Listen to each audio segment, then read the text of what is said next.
Moving on to the next topic. Thoughts on the Michael Jackson biopic, Michael. How excited were you about the movie? Oh man, I was really excited. I'm a diehard Michael Jackson fan, and I was super excited that Jafaar, a nephew, was playing it. They could have got any impersonator, but when they said nephew, I was like, whose son is that? Like, you know, I'm going through the sons and trying to find out whose son is that. But I thought it was really good. I was scared to see it because I knew I was gonna cry, and you know. I listen to his music almost every day, but it's still not the same as seeing his life and stuff like that. But I thought the movie was great. I think Jafaar did an amazing job impersonating Michael, and I knew when the tears came, I couldn't control them, and you know, I just allowed myself to cry. Okay. But I really liked it. I really loved it. So, would you say as a biopic, it was better than Ray? I'm biased as hell. It's Michael Jackson. But you know, like the acting and stuff, you say like Ray was or you say they equal, or I'm such a Michael Jackson fan. He gonna trump everybody. I don't. Okay. I'm sorry. Ray was good. Jamie Foxx was amazing too. Yeah. But when it comes to Michael Jackson, nobody compares. No, and the reason I said because a lot of people have been asking that on their various podcasts, and now that you said it, a lot of people have said that Michael beats Ray, even though Ray is still iconic and Oscar and stuff. I love that man. Okay. Yeah. So what were your expectations heading into the film? Man, my expectations was I just wanted to see Michael, like, because don't get me wrong, my favorite Michael Jackson movie of all time is the Jackson 5 An American Dream, and that goes. That was the first one about the brothers, the entire family. Like, that was so fun to see how they really came about. Man, Tito, boy, if it wasn't for Tito, I don't even know if it would be a Michael Jackson. I say that because he broke the strings on Joe's guitar, right?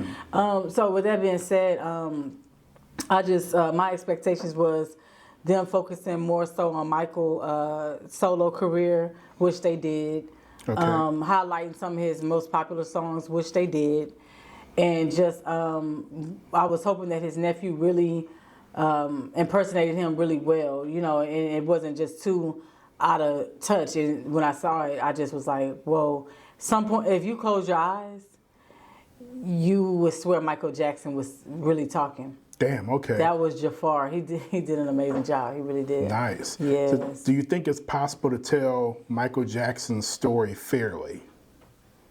Is it possible? Mm-hmm. Yeah, I mean, I think so. Okay. Yeah, I think they did a. You think this film did that? Yeah, I think they did, because I feel like that negative shit that people wanted to hear and all that, and I get so tired of that because, you know, some of the people tried to kill themselves for being told to coerce into lying on that man. Yeah. And the victims came out and said that a lot of them don't even talk to their own family, mothers and fathers, for lying on that man. And y'all still with the crazy stuff and running with this sick, twisted narrative. So yeah, I think that they did exactly what they were supposed to do and highlight the good parts of everything that he did, the humanitarian, and just, even though he wanted to do his own solo career, this man still did the last tour with his brothers, like the last brother tour. You know what I'm saying? Like, come on, man. Like, get off the gas. Like, it's definitely, I think they definitely did good by showcasing the positives on Michael Jackson. So what's your favorite Michael Jackson era? My favorite Michael Jackson era has to be Billie Jean. That's in the early 80s. Okay. So when he first did the moonwalk was, 83? And the crazy part about it is I was born in 83. Mm-hmm. So with that being said, like, I was a Michael Jackson fan in the womb. Like my mom said, when Michael Jackson would come on, I would listen, I would be moving and dancing. And so it's crazy. Babies can hear through the womb. Yeah. Because that's when, in the 80s, you know, Michael Jackson was pretty much, well, you know, he did stuff with his brother, but he was like really solo. So yeah, that would make sense that my favorite era is that Billie Jean era. Okay. So what's one thing about Michael Jackson that younger generations don't fully appreciate? Him being a humanitarian, how he gave back to the community. I mean, that's, when you think about Michael Jackson, on top of the amazing music, you think about how he always helped people, countries, it just didn't stop. Like the man just was always wanting to help and give back. I mean, I think just young people knowing that part about him is so important. Okay. See, do you think the movie will help introduce his legacy to a new audience? Absolutely. On top of me and my daughter, she's 8. I tell her about Michael Jackson. I teach her myself. But I saw kids her age, and I saw other kids talking about Michael Jackson and singing Michael Jackson, and I just like, I don't know, like I love that. Like I definitely feel like the younger generation got to watch Michael Jackson and say like, oh my goodness, like I know someone's child who didn't know, was a Michael Jackson fan but never saw a movie on him. Yeah. And she cried so hard, this kid, because she was like, she said, I cried when he got beat by Joe. But an older Michael Jackson fan, me, I know that you know how he was. But now these kids see that, you know what I'm saying? And like, oh man, I feel so sad. So with that being said, yeah, I definitely think this movie opened up the doors for the younger generation to appreciate Michael Jackson. And kids need to understand too that back in the day, like it is now, parents beat their kids with their kids. We had it rough. Now that's frowned upon to get a parent his CPS and stuff. Yeah, but you know what's so crazy is that the law enforcement can whoop your ass, whoop your kid's ass. But they can put their foot on your kid's neck.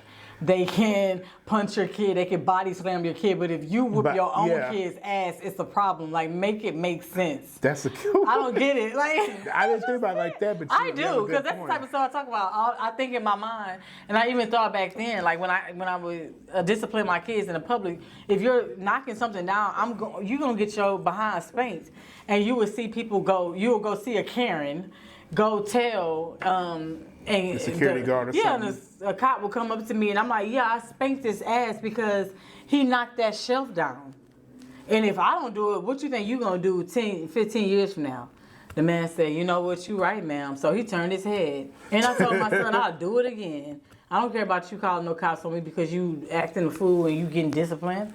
But it's just a double standard. It's just the craziest thing. But yeah, we come from a generation of ass whoopers. Oh yeah, absolutely. My parents did not. My dad's favorite saying was, "It'll make you stronger."